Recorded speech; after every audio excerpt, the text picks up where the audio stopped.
vacances annuelles au bord de la mer. Je vais avec ma famille qui m'amène ici sur Oléron. Vous voyez là, je suis sur le bord de la mer, au bord de l'océan Atlantique. Et là, il y a typiquement ces plages magnifiques d'Atlantique. Alors moi, quand j'étais petit, j'avais plutôt Méditerranée. Mais voilà, ma belle famille m'a fait découvrir cette région de la Charente, enfin cette île d'Oléron. Au nord, il y a La Rochelle, un peu plus loin ici. Il y a également évidemment l'île de Ré, enfin toute la côte atlantique. Voilà, et je me suis posé la question longtemps, avant de monter ma base autonome durable en Suisse, si en fait cette région était une bonne région pour moi pour monter ma base autonome durable. Et j'ai hésité évidemment parce que c'est une très très bonne région. C'est une région avec évidemment pas mal d'eau, parce que c'est un littoral atlantique avec beaucoup de pluie au cours de l'année. Il y a ça, beaucoup de sources d'eau, c'est beaucoup de fleuves. Niveau nourriture, c'est une région, des excellentes, des belles régions de France avec beaucoup de production notamment de légumes, mais aussi de fruits de mer. Et tout ça, ce sont des industries qui ici sont encore faites avec peu d'engrais, peu d'industrie, peu d'agriculture industrielle et encore beaucoup d'agriculture locale. Notamment ici au Léron, qui est connu pour sa production de légumes depuis la nuit des temps, en tout cas depuis l'époque romaine. Je crois qu'au Léron, même vient du latin légus, légumes. Et c'est vrai que c'est excellent ici. Vraiment bien, ce qui n'est pas bon pour ma ligne. Enfin bref, ensuite, qu'est-ce qu'il y a à dire? Alors, pour ce qui est l'énergie du soleil, du vent, je crois qu'on n'entend pas trop le bruit, donc c'est pas le vent ici, sur ce vent, c'est régulier, il y a pas mal de soleil, notamment au sud, en Europe. Et puis, voilà, il y a encore une approche locale des communautés, qu'elles soient liées à la pêche, qu'elles soient liées à l'agriculture, etc. Il y a beaucoup de petites villes, pas de très grandes villes. Peut-être une grande ville, c'est Limoges, si on est un peu plus à l'intérieur des terres, effectivement, Niort, mais ce sont relativement des petites villes dans cette région ici.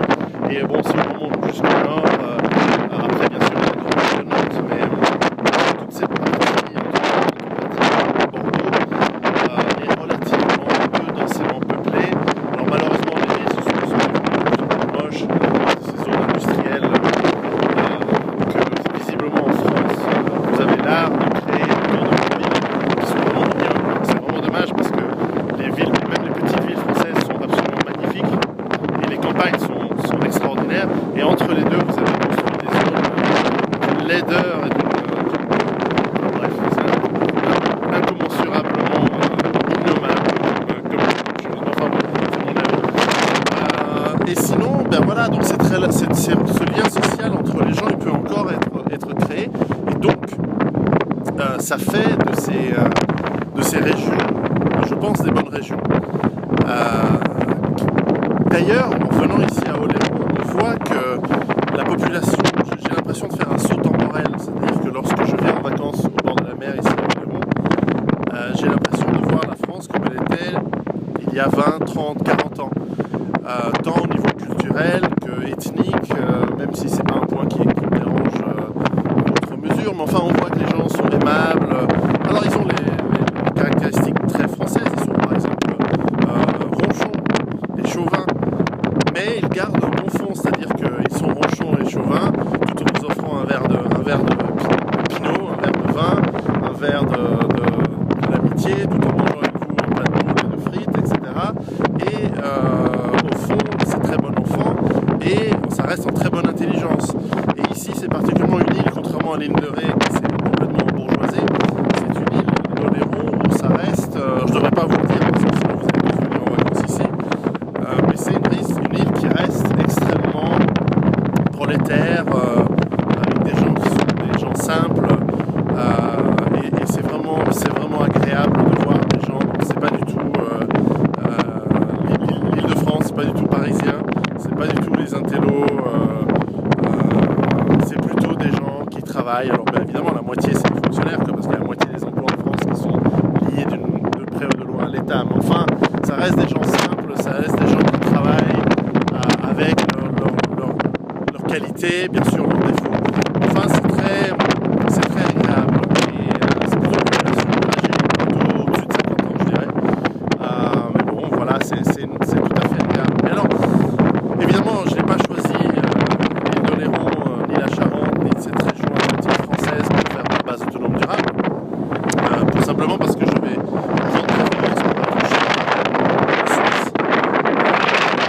L'autre petit bémol, mais c'est vraiment mineur, c'est que probablement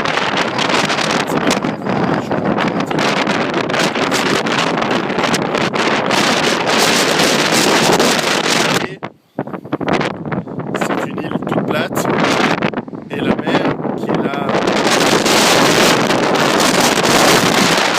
c'est pas idéal comme région en cas de mer, en cas de grosse tempête ou en cas de tsunami. Ça peut arriver un tsunami en Atlantique, il suffit qu'il y ait un objet qui tombe dans la mer suffisamment grand pour créer des vagues, c'est déjà arrivé.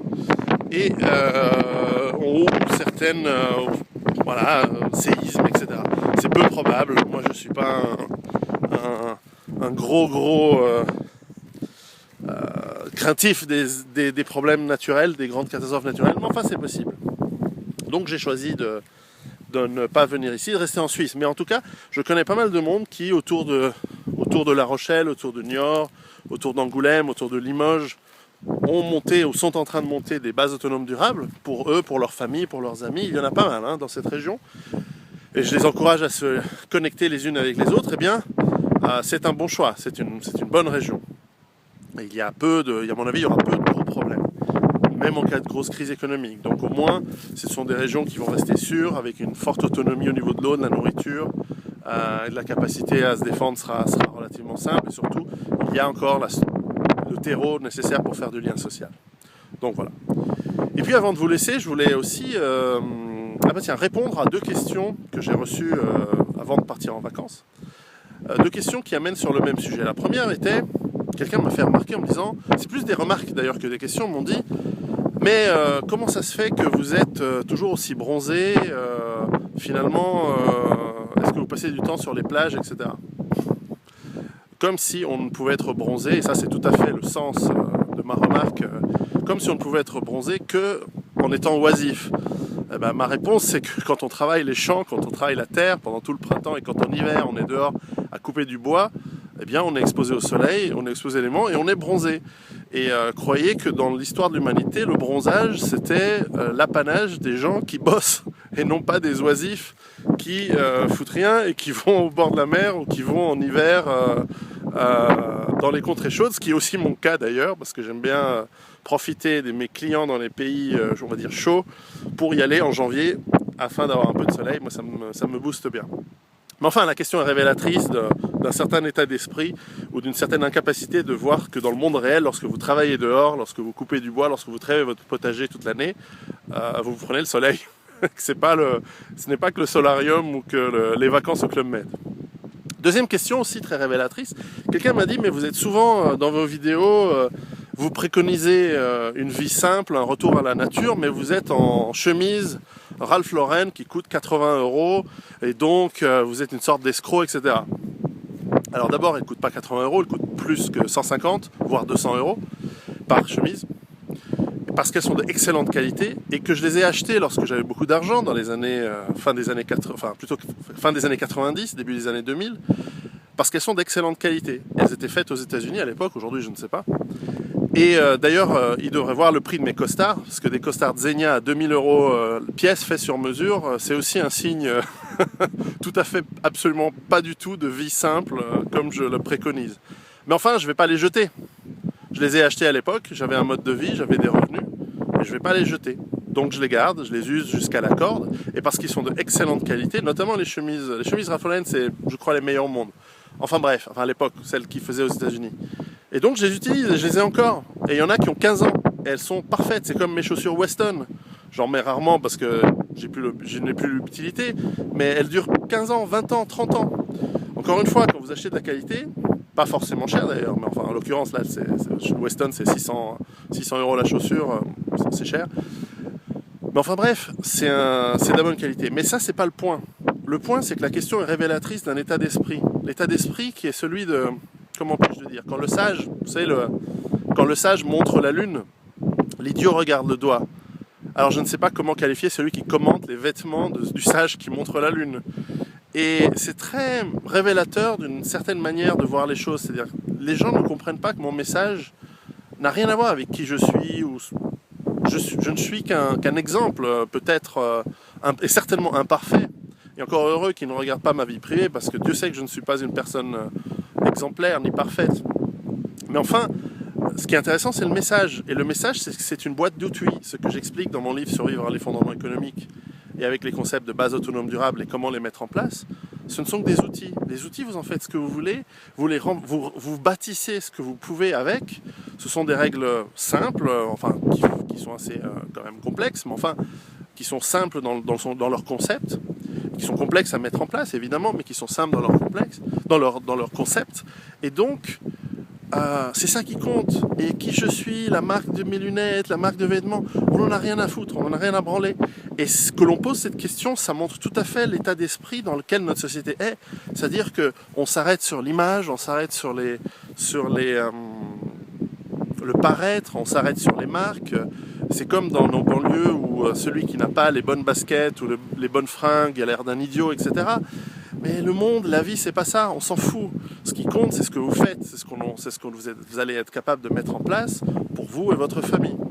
Mais enfin voilà, donc cette question, elle n'était pas idiote, elle était assez révélatrice. Je sais même pas si j'ai répondu en fait. Enfin bref, c'est fait. Mais en tout cas, voilà, ça montre bien que nous sommes dans un monde où nous regardons les mauvaises choses.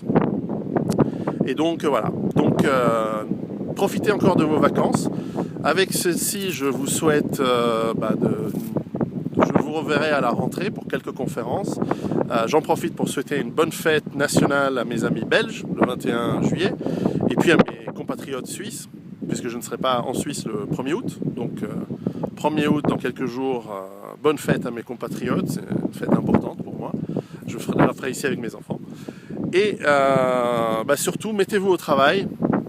Si vous avez lu mon livre, relisez-le, retravaillez les points essentiels et en fonction de ces 7 points, réfléchissez comment bâtir votre base autonome durable parce que ça c'est important.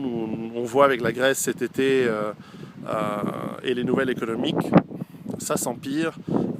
Nous avons encore du temps, mais il ne faut pas perdre du temps. Voilà, à très bientôt, ciao.